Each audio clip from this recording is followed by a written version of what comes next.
அந்த பெருமை எல்லாம் எடப்பாடியை சேரும். காலில் இருந்து பதவி வாங்கி முதல்வரானாருங்க. அதுக்கு துரோகம் செய்து இன்று 10 தோல்வியானாருங்க. சின்னம்மாவின் கண்ணீர் எல்லாம் தியாகமாக தெரியுதுங்க. எடப்பாடியின் துரோகம் எல்லாம் வெளிச்சத்துக்கு வந்ததுங்க. உண்மையான தொண்டன் என்றால் சிங்கத்தாயிடம் இருக்கானுங்க. ஆணவத்தால் அழிந்து போன எடப்பாடிங்க ஆளுமை இல்லாமலே அதிமுகவை அழித்தானுங்க. அதிமுக கட்சிதான சின்னம்மாவிடம் வரப்போகுதுங்க.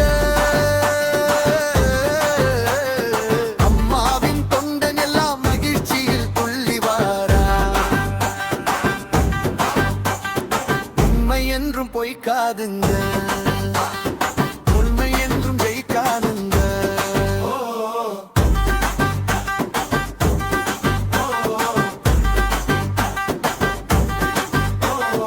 பொய்மை என்றும் ஜெயிக்காதுங்க.